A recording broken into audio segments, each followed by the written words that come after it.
Among the most meticulous records examined by Canadian psychiatrist Stevenson in the volume on spontaneous memories of past lives in European cases is the clinical report on David Llewellyn, which took place in the city of Chester, England, in 1970. Stevenson included this case in his files because he considered it exemplary in terms of medical documentation, longitudinal observation, and the absence of external stimuli that could explain the boy's memories.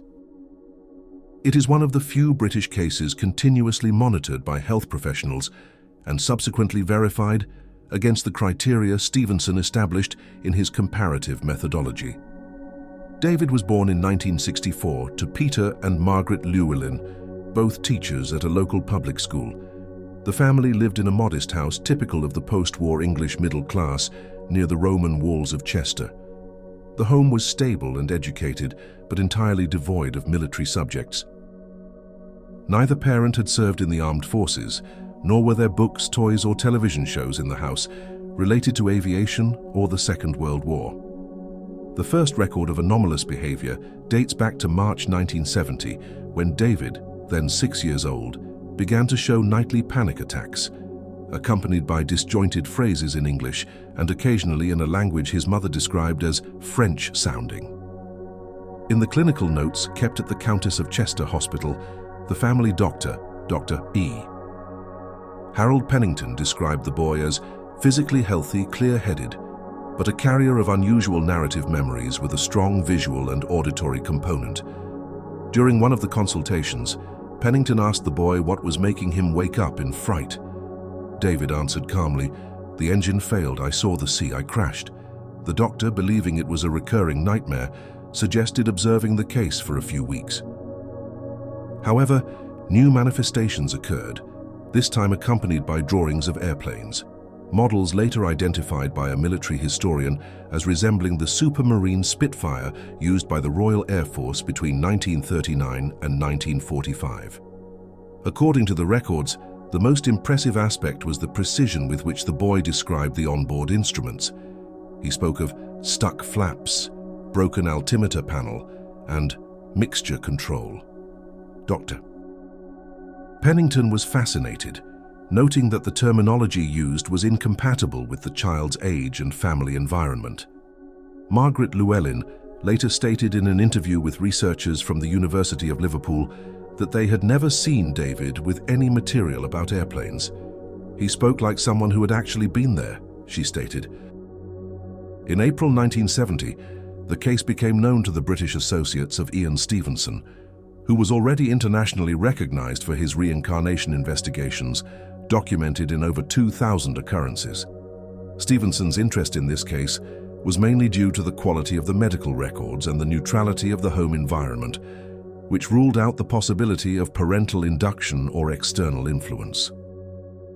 The case review team applied the criteria established by Stevenson: absence of secondary gain, internal consistency of the report, and verifiable historical correspondence.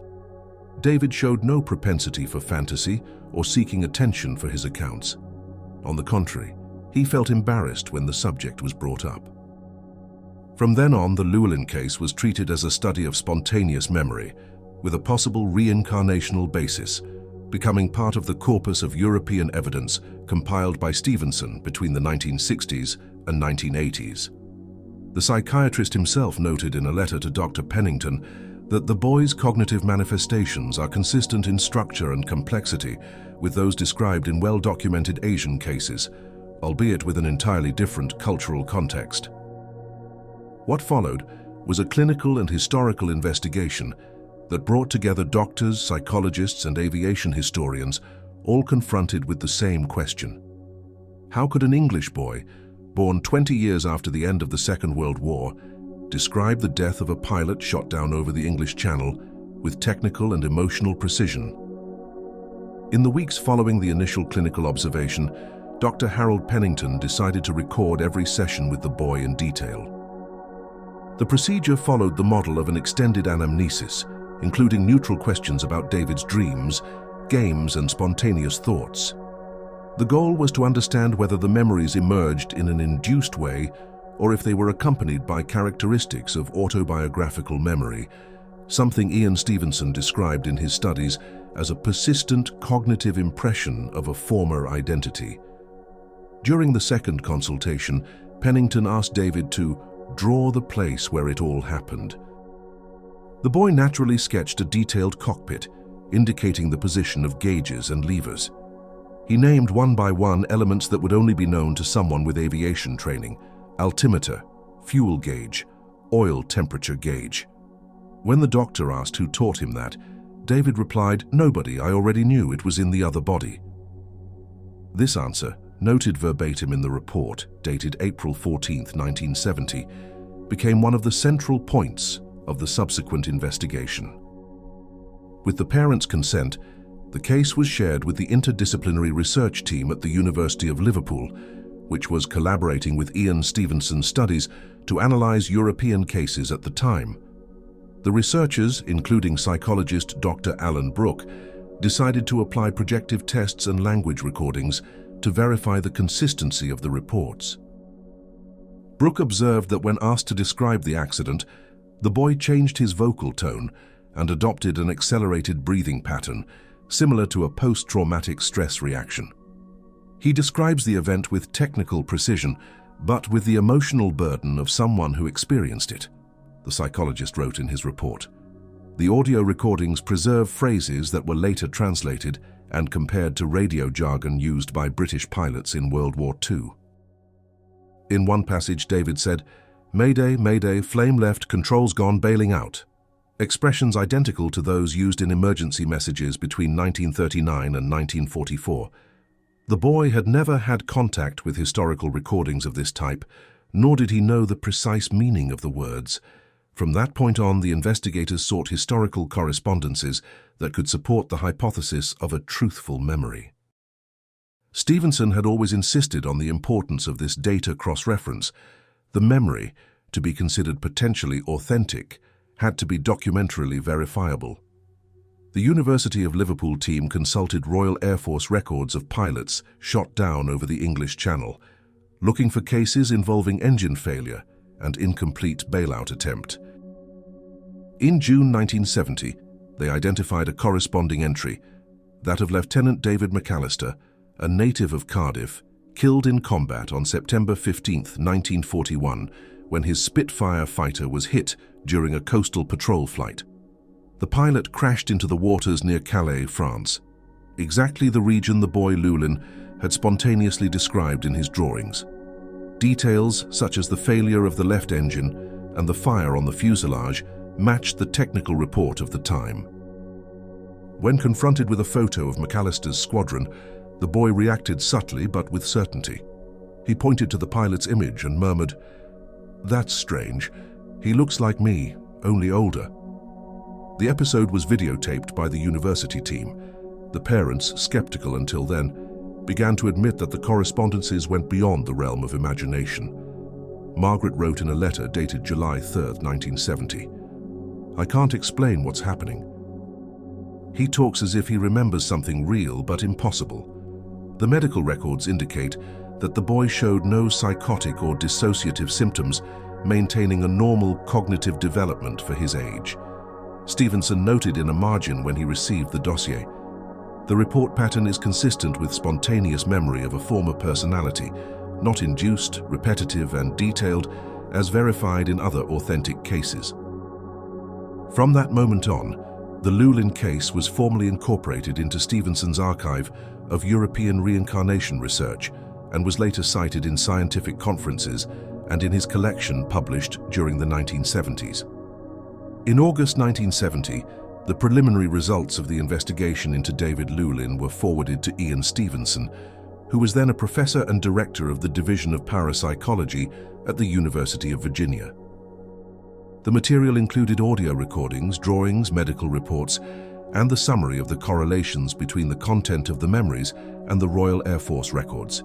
Stevenson replied by letter, praising the rigor of the data collection and recommending that monitoring continue for at least 18 months to verify whether the memory pattern would attenuate or persist.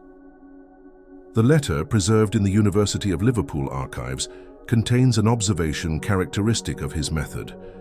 The consistency of the child's narratives over time, without the addition of new external elements, is what distinguishes true memory from elaborated fantasy. Stevenson suggested keeping the home environment neutral, not exposing the boy to war themes to avoid informative contamination. The following months confirmed the stability of the report. David continued to describe the same sequence of events: the flight over the English Channel, the anomalous noise in the left engine, the fire, the attempt to bail out, and the final sensation of falling and silence. No new element appeared, no important variation occurred. The narrative structure remained stable, which, according to Stevenson, was an indicator of authenticity. In the autumn of 1970, the case began to attract the attention of other British specialists. The psychiatrist, Dr. Charles Waddington of Manchester, was invited to review the clinical reports to rule out any hypothesis of a psychotic or dissociative disorder. After 4 sessions, he concluded, "There are no signs of delusion, confabulation, or perceptual distortion. The memories are presented coherently and without the intent to impress. The boy appears to be reliving a set of inner experiences whose origin we are unaware of." This opinion reinforced Stevenson's interest, who included it as an annex in his European Case Files, a collection unpublished at the time, but mentioned at academic conferences in Copenhagen and Vienna in the early 1970s. The Llewellyn case was cited as a European example of specific and technically verifiable memory. The University of Liverpool team, for its part, deepened the historical research. With access to the British Ministry of Defence archives, they located the original mission report of September 15, 1941, detailing the disappearance of 24-year-old Lieutenant David McAllister after an aerial combat. The document confirmed the engine damage and the failure of the bailout mechanism, 2 details that coincided exactly with the boy's spontaneous descriptions. When the information was presented to Peter and Margaret Llewellyn, both reacted with reserved skepticism. The father, a mathematician, insisted that coincidences proved nothing. There were many similar accidents in the war, he said. It was the mother, however, more sensitive to the emotional dimension of the phenomenon, who noted an additional detail: the name David. The boy born in 1964 had received that name with no prior family reference, a choice that, according to the couple, just sounded good.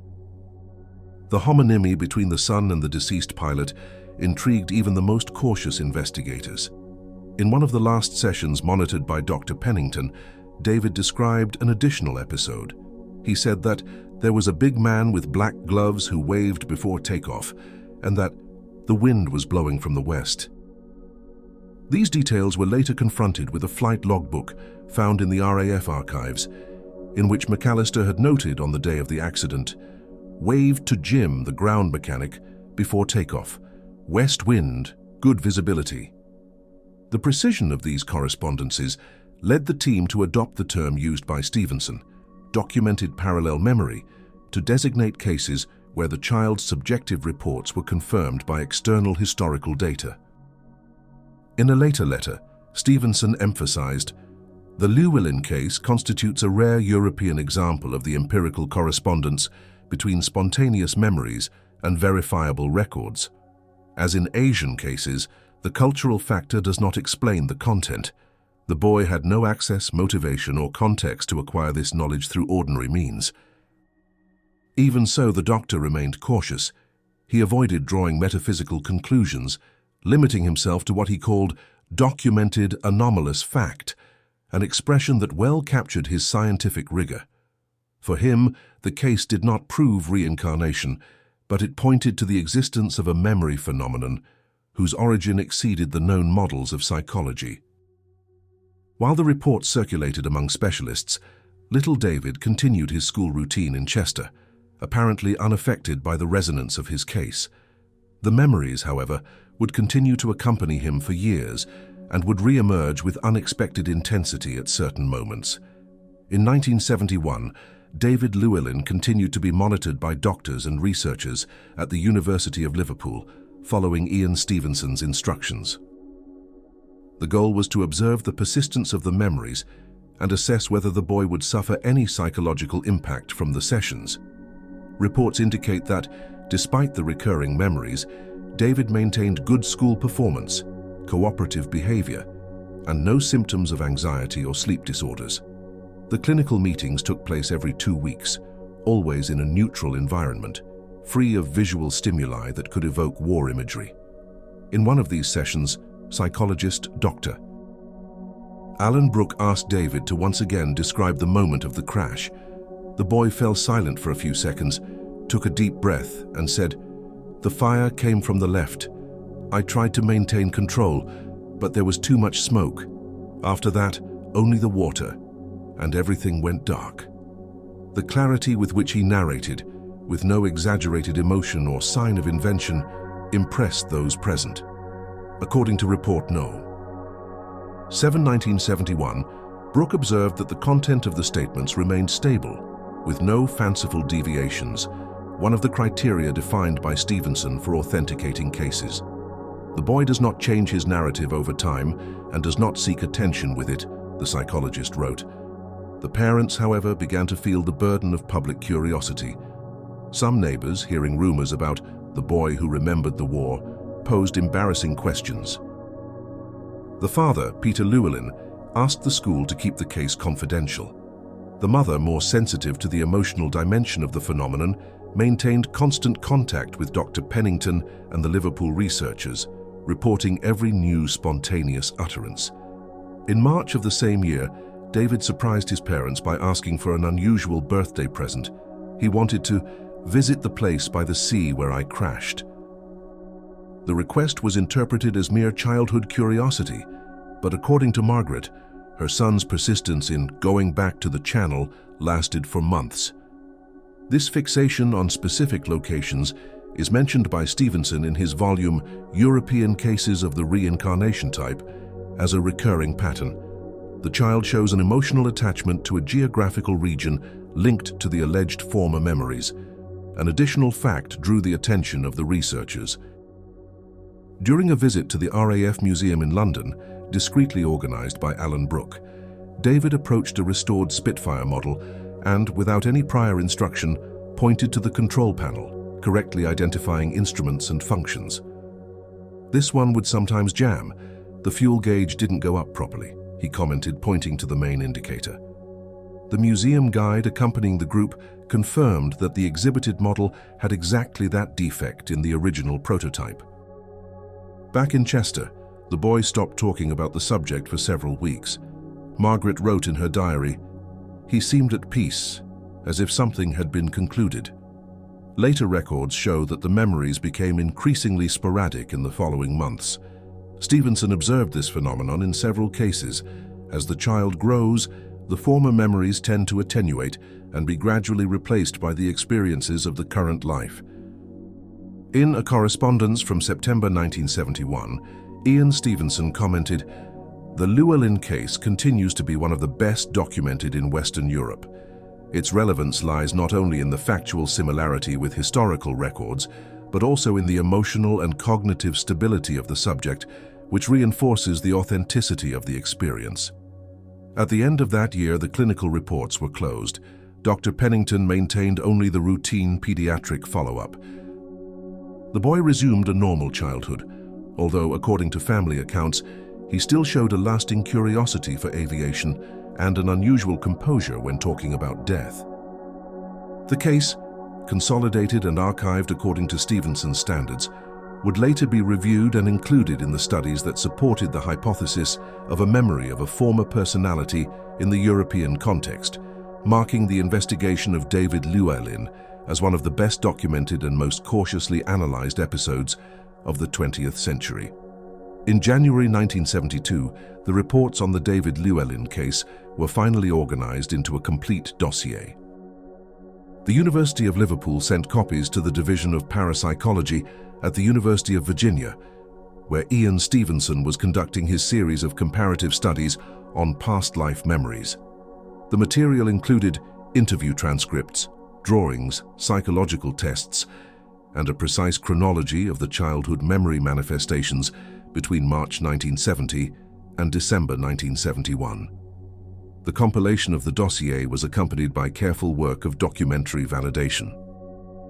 One of Stevenson's assistants, historian John Palmer, checked the Royal Air Force archives, confirming the authenticity of the flight log of Lieutenant David McAllister, shot down in September 1941. The crash site, the sequence of the accident, and even the type of aircraft, a Supermarine Spitfire MKVB, matched point by point the boy's spontaneous descriptions. Stevenson noted in his opinion, "The parallel between report and document is unambiguous." The possibility of the accidental acquisition of this information is extremely remote. Another curious element was the boy's physiological response when listening to recordings of old aircraft engines. During a controlled experiment, the researchers played, among others, the characteristic sound of Rolls-Royce Merlin engines, exactly the type used in RAF fighters during World War II. David reacted with sudden muscle tension, dilated pupils, and increased heart rate, normalizing minutes later. The phenomenon was described in the report as an implicit memory response, meaning an emotional memory that manifests physically without requiring conscious evocation. The parents remained cooperative but discreet. Margaret expressed her gratitude in a letter to the research team for the care with which the case had been handled. "We never felt exploited or sensationalized, just respect and method. And for us, that is enough," she wrote. Stevenson maintained his cautious stance. In his 1973 notes, prepared for the volume European Cases of the Reincarnation Type, he highlighted that the Llewellyn case does not prove the survival of personality after death, but it reinforces the existence of anomalous mnemonic phenomena of unknown nature. For him, the importance was not in confirming beliefs, but in registering facts that challenge conventional explanations, maintaining scientific rigor. The clinical closure was formalized in April 1972. Dr. Pennington reported that David showed an increasing detachment from the former memories in the following months. Conversations about the airplane and the crash became increasingly rare until they disappeared entirely. At 8 years old, the boy led a normal school life, showing only a sustained interest in mechanics and aviation, an interest that, according to the doctor, seemed more professional than emotional. Years later, when Stevenson revisited the case for his definitive publication, he wrote a final note that would become emblematic. "The child's psyche seems to act in certain contexts as an intermittent archive of human experience. The case of David Llewellyn suggests that memory, under unknown circumstances, can transcend the boundary of biographical time." For the British scientific community at the time, the case was received with cautious respect. No conventional psychological explanation seemed satisfactory, and at the same time, the reincarnation hypothesis remained outside the framework of academic medicine. Nevertheless, the material was archived and cited at international congresses, making it one of the few European cases accepted as scientifically relevant within Stevenson's methodology. When David turned 9, he seemed to have completely forgotten the experiences of his early childhood. Later, when briefly interviewed as an adolescent for a follow-up, he only said, "I remember dreaming about planes, but I think it was just a dream." Science, however, drew a different conclusion. In the archives of Ian Stevenson, the Llewellyn case remained an example of a limit phenomenon, an encounter between memory, identity, and history, meticulously documented, and, to this day, without a definitive explanation. Throughout the 1970s, the David Llewellyn case circulated in specialized academic circles, cited in reports and lectures on anomalous memory phenomena. In 1974, Ian Stevenson presented a synthesis of the study at a closed seminar of the Society for Psychical Research in London, describing the case as one of the most controlled and neutral on the European continent. Although he did not identify the boy by name, the details allowed the recognition of the dossier from Chester. In the presentation, Stevenson emphasized 3 points that made the case remarkable. First, the absence of cultural stimulation. The child had no access to information about military aviation or the history of World War II. Second, the precise correspondence with verifiable historical records. something extremely rare outside the Asian context, where most of his studies were concentrated. And third, the emotional neutrality of the parents and doctors, which eliminated the hypothesis of psychological reinforcement or suggestibility. These factors led to the Llewellyn case being frequently cited in discussions about the scientific methodology applied to reincarnation research. In an article published in 1975, Professor John Palmer, a collaborator of Stevenson, highlighted, "The strength of this case lies less in the drama of the report and more in the sobriety of the observers." There was no hysteria, no media sensationalism, only systematic documentation. Despite this, the reactions of the British scientific community were largely skeptical or silent. Traditional psychiatrists considered the reports to be elaborated fantasies based on unconscious information, a hypothesis refuted by the study data itself. Others pointed to the possibility of cryptomnesia, the recollection of accidentally learned and forgotten facts, but no element supported this explanation. David had no access to books, films, or people who could have transmitted this knowledge. Dr. Harold Pennington, already retired at the time, continued to defend the authenticity of the records. In an interview given to the Liverpool Medical Journal in 1976, he stated, "I treated the case as I would treat any unusual clinical phenomenon. Direct observation, faithful recording, and caution in conclusions. To this day, I find no satisfactory explanation within the classical psychological model." In parallel, the case attracted the interest of German researchers associated with the University of Freiburg, where studies on extrasensory perception and memory were being developed. Professor Hans Bender, known for the Freiburg Institute for Parapsychology, cited the case at a 1977 conference, classifying it as a rare European example of spontaneous memory linked to a verifiable historical identity. Bender's mention expanded the case's reach in the German academic world, particularly among psychologists interested in the limits of consciousness. Meanwhile, Ian Stevenson maintained his position of scientific neutrality, avoiding metaphysical interpretations. In his 1978 notes, he wrote, "Cases like David Llewellyn's reinforce the need to study the nature of memory, not only as a brain process, but also as a potentially non-local phenomenon." This statement, considered daring at the time, anticipated discussions that would gain ground decades later in neuroscience and consciousness studies. In 1979, Stevenson included a revised version of the case in the manuscript that would serve as the basis for his European collection. The text was carefully edited to eliminate any interpretive element. Every detail, age, dates, location, technical vocabulary, military records, was accompanied by verifiable references. The tone was clinical, almost impersonal, as if the doctor intended to let the facts speak for themselves. The result was a sober, precise, and confusing description. An English boy, born 2 decades after the Second World War, describes with accuracy the death of a pilot who truly existed, under consistent circumstances and without prior access to this information. Even without definitive conclusions, the Llewellyn case solidified as one of the pillars of Ian Stevenson's European documentation, not only because of its content, but also because of the rigor of the method. In a field often discredited by the lack of scientific control, this episode represented a rare point of balance between skepticism and openness. And silently, while Stevenson's name gained international recognition, the boy from Chester grew up away from the spotlight, living an ordinary life, never imagining that his childhood memories would be among the most fascinating studies of 20th century memory psychology decades later. Over the years, the Llewellyn family's life returned to a normal routine. David grew up, finished secondary school in Chester, and, according to local records, pursued a career in mechanical engineering, a path that many researchers retrospectively considered a curious symbolic continuity of his fascination with planes and engines. None of the childhood accounts were ever publicly mentioned during his youth. Dr.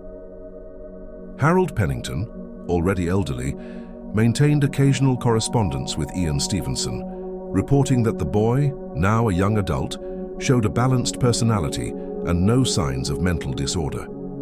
In a letter from April 1983, Pennington wrote, "David seems to have no conscious memory of the episode. He only talks about it as if he had heard it told, without emotion or attachment." Stevenson replied briefly, "Forgetting is an expected pattern." In many cases, the former memory gives way to the present identity. Childhood is somehow the channel, not the destination. In fact, this observation was confirmed in dozens of other studies. Children who exhibited intense memories until the age of 7 or 8 tended to lose them completely upon entering adolescence. Stevenson attributed this phenomenon to the consolidation of cognitive networks characteristic of the new personality, as if access to the former memories became inaccessible as consciousness integrated more with the body and culture. In the Llewellyn case, this transition was particularly smooth.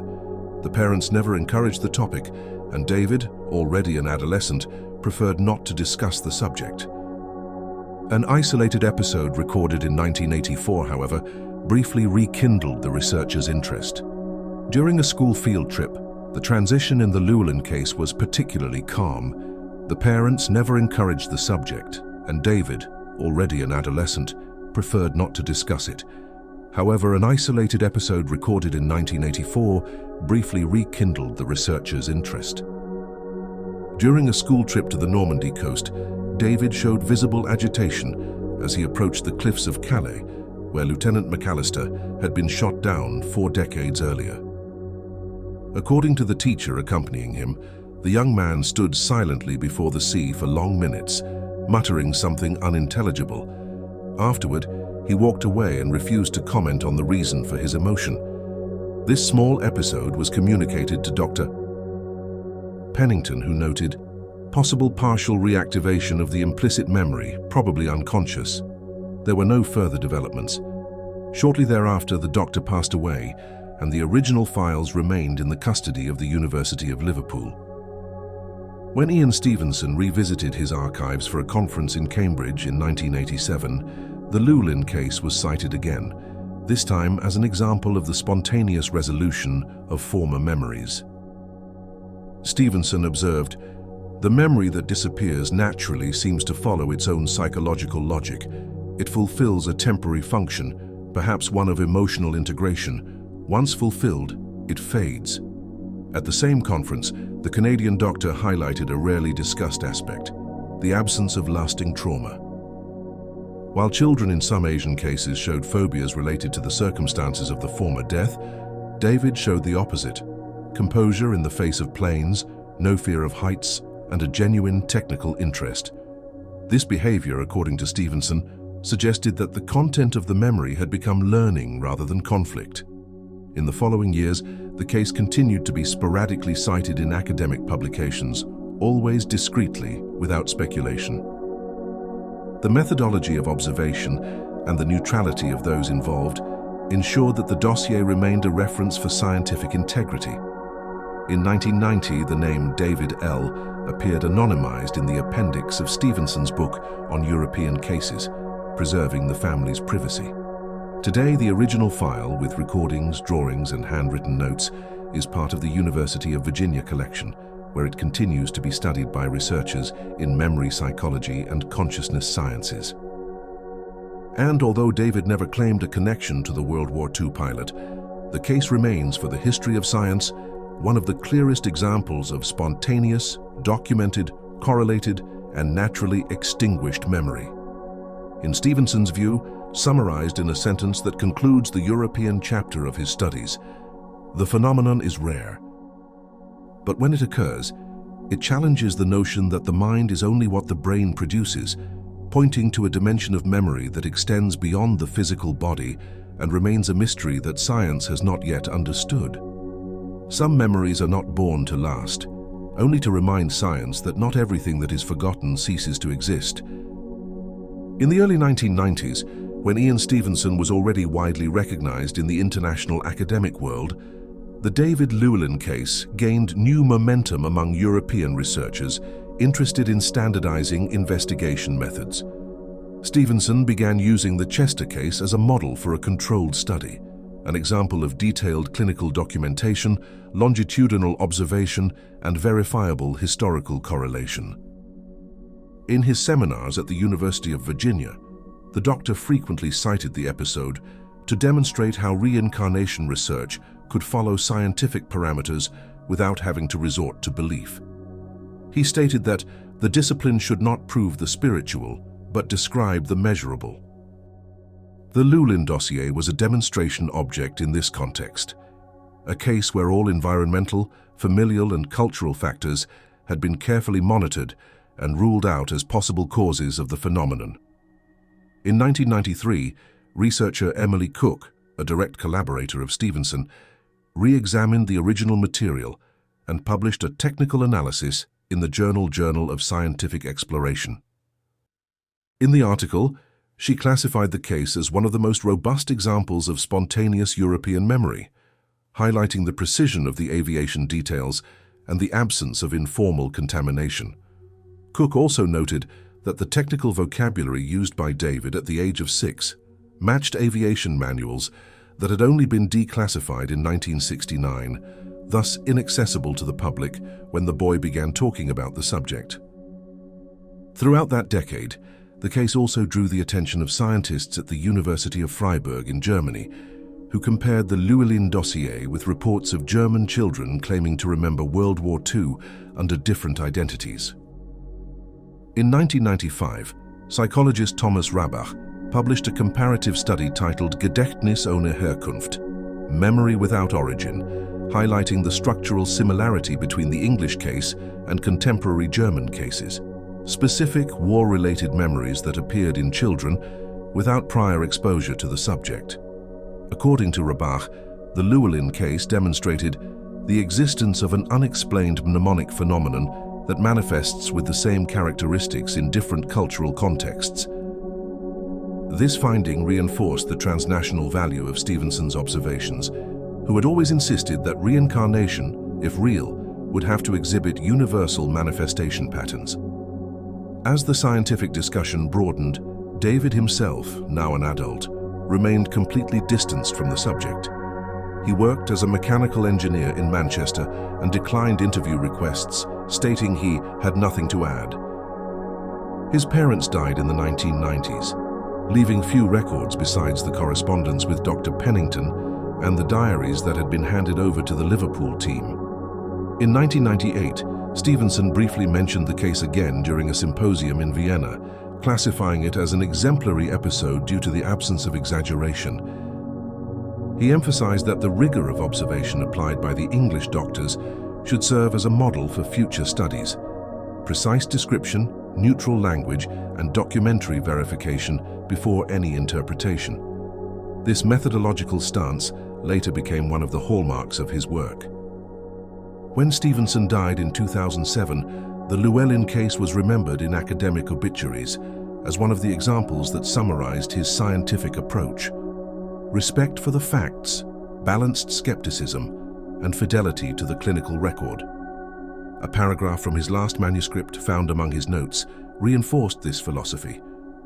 The researcher's role is not to decide what the phenomenon means, but to preserve it from distortion. The truth may lie in the details that haste neglects.